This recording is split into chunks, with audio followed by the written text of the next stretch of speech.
Yo, what's shaking, everybody? Welcome back to another edition of the Orange Bloods Texas Football Channel. I'm Geoff Ketchum. That's Anwar Richardson. You can just call us Jeff and Anwar if you want to. I know you guys call us many other things besides that. Just do what you want. Seriously, 'tis the season to just do what you want to. Do us a solid. We're going to be talking about Gary Patterson today. What we would do with Gary Patterson if it was us making the decision. If you're so inclined, like the video, subscribe to the channel, get the notifications, do all that stuff. And by all means, yeah, man, leave some comments in the comments section. Anwar was crazy. Yesterday, we did our Monday overreaction video. And I want to say I clicked on it in the first, 5 minutes that it was out. And there were already 11 comments. I was like, wait a minute. How's that? How do you have 11 comments? I don't know how long that video was. I can't remember, but it was probably 45 minutes. They broke it up. They broke it up. So people look forward to the Mondays, the Thursdays, the post game shows. So those seems to be the staples. So we thank you for support and thank you for listening. Even if you don't always agree, you probably mostly disagree with Ketch more than you do with me. And we're just being honest. Well, they like you more than they like me, which. Right. That is a confirmation bias. It's like that Anwar, sure, you could be like, the sun never rises. And they'd be like, Anwar is funny. I like the drunk uncle. You know what? The sun doesn't rise every day. I'm used to it. It's okay. I don't even get mad at people. It's more to it than that. Why you watch. I just want you to watch. And if sometimes I irritate you and that makes you watch 5 more minutes of a video, then so be it. All right, let's do a quick update, Anwar. The Gary Patterson thing's just in a holding pattern. Yeah. And we reported that over at orangebloods.com. We can just safely say it right now on YouTube. I think it's pretty clear to everybody. The man hasn't taken a job anywhere. It's been kind of all quiet on the Fort Worth front with regards to anything in the last, week and a half, since it was, I guess, almost 2 weeks ago that he was going to come into Austin, and he, met with the coaches and discussed what his role would be. And then it's kind of been silent since then. There's nothing new to report. Like, if you're tuning into the video because you've seen Gary Patterson's name in the headline, we're not reporting news. He's still figuring out what he wants to do.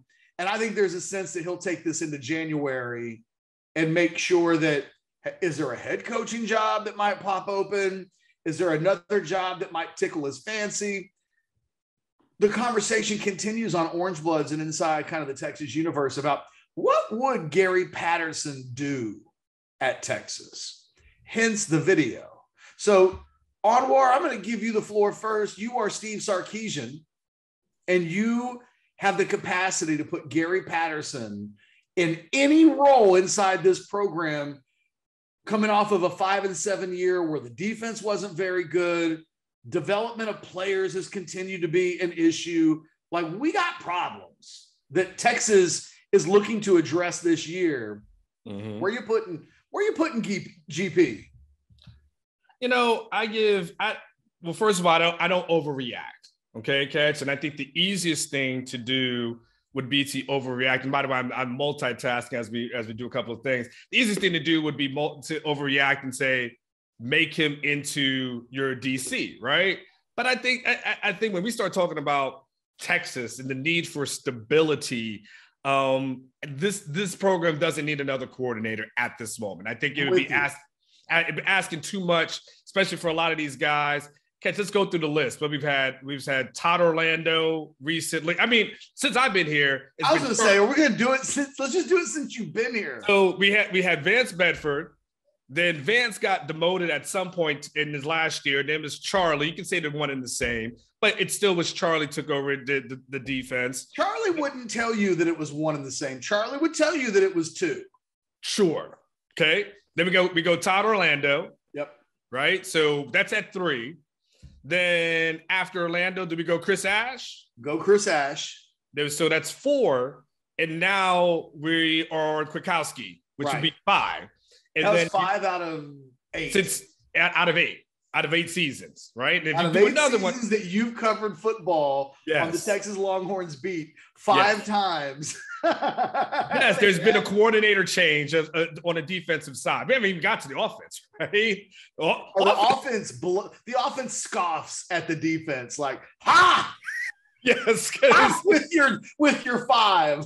He's like, haha, you have never demoted a coordinator during a game defense and then taken over, which Tom Herman did against Maryland in year 2 and became the offensive coordinator at that point. So I don't want to overreact, but I would make him kind of like an associate head coach, give him a little title, but specifically in charge of the defense. Specifically, that is what I need you for. I think you, Steve Sarkisian, you've got the offense pretty much covered. Like, if you got a healthy offense, you've got a pretty good offense. But I went through the numbers, looked at the total offense, and I'll throw it back to you in a second. So last year, clearly, or this season rather, I forget there's other people still in their seasons. TCU finished 9th in total defense, right? It's a slip by the way. In 2020, they finished 4th. 2019, Ketch, from 2017 to 2019, they were first in total defense. This is the Big 12. First in total defense. I'm looking at 3rd, 4th, 2014, 1st, 2013, 2nd, 2012, 1st. To me, he's got to be the guy that you lean on. Because I think what happens with some of these coordinators come and Catch, they think Big 12, what's the big deal, right? And then they start realizing like it's bombs away in this damn conference, and you get your ass rocked if you just are not prepared for it. Gary Patterson is a guy that understands his conference, everything that it needs to kind of slow down some defenses. I'd give him that kind of title, specifically focus on the defense. And look, GP, if you get, you'll get the credit for turning around a defense that was like 100th in the nation. You'll get a lot of credit and then be able to go on to bigger and better things. So that's what I would start. That would be my start with him. Who's the boss on defense in your scenario? Does he work for PK or does PK work for him? Ooh, that's a good one.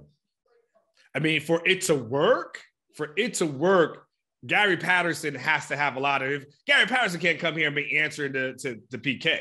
I mean, I thought you were about to say the opposite. In order for this to work, your defensive coordinator has to feel like he's in charge of the defense. Nah. You know what it becomes, Ketch? You know what it becomes? It becomes like all these co-offensive coordinator titles that everyone throws out. Like everyone's got co-offensive coordinators, but only one person's the play caller. But it's like the offensive line coach gets the co-OC title, right? And it's just a title like that. Put him on the how can he be in charge and PK work for him? And then on game days, you put it in PK's hands. Doesn't that create an extra layer of you're basically making him your DC in waiting? Because if Kwiatkowski fails, let's just say they're 6th this year in the Big 12, which that's improvement, right? Yeah. So I'm not saying he's a catastrophe in year 2, but I'm saying he finishes the year in the defense in a position. It's just not good enough. Mm-hmm. It feels like at that point, the Patterson cloud hovers over Kwiatkowski, that even to the point where if you ever needed to make a midseason change, things go bad even sideways. Once Alabama beats you 55-10 in the second game of the season, suddenly I think people are calling for Patterson's head. I don't know, man. Look, by the way, that cloud stretches. By the way, if Patterson's here before you go up there, not only does it cover Kwiatkowski, it would cover Sarkisian at some point as well. Yeah. You start talking about, it wouldn't just be a DC in waiting. It could be a coach in waiting to bring in another head coach that, by the way, the athletic director is good friends with. That's been his guy for years. Well, you know what I'd do if I was Sark? I'd be like, first of all, I'm going to tell you what I would do with Patterson, right? Yeah. But if I'm Sark, no matter what deal I do with Patterson, I'm like, yo, man, I'm going to give you lots of power, but we're going to put it into the deal that if you get named anything other, like if anything ever happens and you become the head coach at Texas, you owe me $10 million. Is that legally enforceable? Yes. There is. I got to ask Adam Lowy about this. I got to protect myself that somebody so talented and with such a big personality and rep isn't coming to take my job. Yes. But you know, that might not be legal, but like I'd be setting something up. It's like, hey, you can go do whatever you want to do. I want you to be good. I want you to flex. But yeah, you're not setting yourself up to ever replace me under any circumstances. I would not sign that agreement if I was Gary Patterson. Or I would make Texas put it into my contract, which is... If you're Gary, why would you ever sign that? Well, because you want to work at Texas. No, like Gary wants to coach again. With it, like, you know what? It would be good to come in as a pseudo analyst at Texas because I could be the head coach. Like that can't be in his brain. The dude wants to coach again. Gary Patterson is not a Texas alum. It's not like, man, I finally get a chance to go home and be a Longhorn. That's not who he is. He's a guy that's familiar with the program. But Gary has aspirations to coach again. You bring him in again, understanding that he's great friends with Chris Del Conte. They work together. And the former AD. And like he's great. He hangs out with DeLoss Dodds. He'll drive into Austin or whatever and hang out with DeLoss. So you do it with the understanding that, hell, if things ever go south, I mean, it's an easy replacement. It's the same way if you brought someone on staff, but you brought Sam Khan in on staff, right? And you're like, Sam, you'll just do a couple like little recruiting things there. But then or Max Olson or something, you know what I'm saying? Like, and at some point I'm like, I'd be like, Max, you come work for Orange Bloods, but if for any reason I'm ever undermined and Rivals.com hands over the Texas site to you, I want your firstborn child.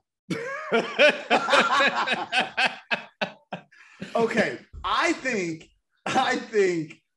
that your situation, I don't hate it, right? Just for the record, I'm not going to poo-poo it. I think it's slightly problematic in ways that, I mean, we're an unconventional, like, what? Oh, what? What do you want? I'm working. I want shirt on. Okay, I'll do it later. Go back over there. Thank you. Keep going. Don't cut it. Don't cut it. Just let it keep on going. This is what it is. Of recording. Face full of chocolate and stuff on them. They just want to put a shirt on. I'm just... It's like me at the house. Okay. I don't dislike your idea. I think it's problematic. And if that's what had to happen in order to get Gary Patterson to program, I think I'd do it. If you think it really makes the program better, you do it. Because you went 5-7 last year and you don't want to be on the hot seat in 2023. Here's my role for Gary Patterson. And I don't think that this is what Steve Sarkisian is going to do. This might be a little too soon for some people in this sport, but it is where I think the sport is headed, especially with the advent of the portal.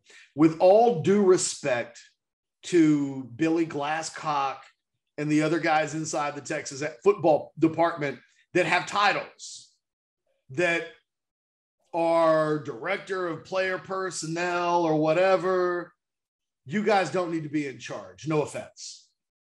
I'm bringing in Gary Patterson to be the de facto general manager of the Texas Longhorn football program. The difference in the NFL versus college football is that the general manager kind of runs the ship. Coach kind of, does what the GM tells him. In this world, I don't care what title you give him. Call him Candyman for all I care.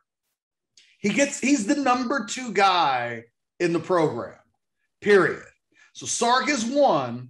Patterson comes in and is number 2. And in this director of player personnel's seniority that he has, he's in charge of the scouting department at Texas. He is in charge of at all times being on top of the portal.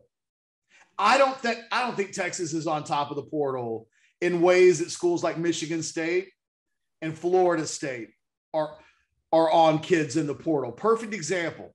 Look, the Longhorns need pass rush help, right? We know that they have to improve in that area to get better. Yesterday, they offered Jared Verse, a defensive end, 6'4", 250 pounds, 3 years of eligibility left, coming out of Albany.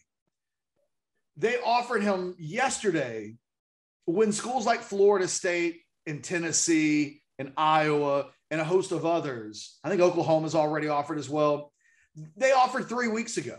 Florida State already has had that kid on campus for an official visit. And it just feels like Texas needs to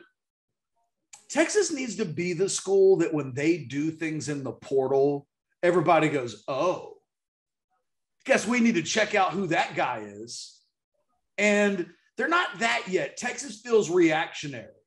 When we look at recruiting, I think the thing that Gary Patterson in all the years that he's been successful in Fort Worth, the thing, and I've said this on this channel repeatedly about Gary Patterson, in our modcasts, you name it.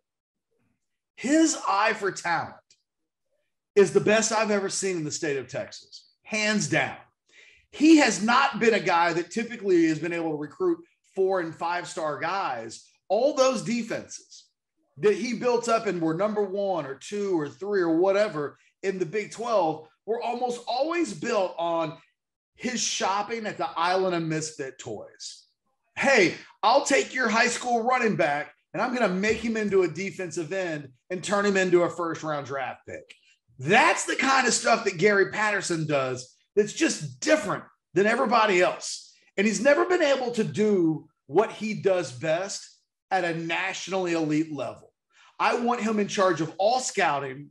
I want him to be in charge of constantly having an eye on every player from the state of Texas playing college football. If there's a kid from Cedar Park who's a starting left tackle at Western Kentucky and is first team all conference, we're going to know about it. If there's a defensive end in Albany who's a freshman with 3 years of eligibility, Gary Patterson's job is to know that. And his job is to set up the network beneath him, whether it's specifically focused on high school. So for instance, Brandon Harris would report to 2 people, right? He's reporting to Gary Patterson as the boss of the player personnel department. And I know the dudes at Texas might not like this. I'm telling you, this is what I would do. And then Steve Sarkisian is ultimately the boss. But if you have Gary Patterson doing game plans, if you have Gary Patterson reviewing film of the players on you, if you have him doing what an analyst typically does right now in college football, I feel like you're wasting the number one thing that he does best. If you're Pete Kwiatkowski, then you're like, this is what I'm looking for in my defense. This is what I need in an edge rusher. This is what I need in my defensive ends. This is what I need in my inside linebackers. I'm developing the skill set. And I'm telling Gary Patterson, go find those dudes wherever they are. And I let Gary Patterson for 365 days a year just find dudes. Go find them. Go find them in Canada. Go find them in Switzerland. If they're in Maryland, go find them there. Where the University of Texas, this is, if I'm Steve Sarkisian, this is my pitch. Where the University of Texas, we have advantages and resources that you've never worked with before. Come here, be in charge of helping identify the talent that we go after. I want to hear who you think we should be taking. And then let's all get in a room together. We'll do what we do, but I want them to pass the Patterson smell test. Because if Gary Patterson comes and tells me, Steve, there's a dude in East Texas you need to look at. I know Gary Patterson, when he says that, I go, okay, show me. Because Gary Patterson, again, let me say this again. In all the years I've been doing this, Gary Patterson is the best eye for talent, the best evaluator that I've seen work the state of Texas in 2+ decades. When I do my Lone Star Recruiting Top 100 list, every time I think I'm done, I will stop. I will go to the Rivals database and I will look at every single player that TCU has offered. And sometimes these dudes, they're nomads. Nobody knows who these guys are. And if TCU offers, I do a double take. I make a point to look at that kid's film and ask myself, did I look at him? Do I need to look at him a second time? Anwar, how many other schools do you think I do that with when I do my rankings? Well, I already know the answer to it, though. None. Yeah. I do it for one school, one head coach. And to me, that's what you want in your program.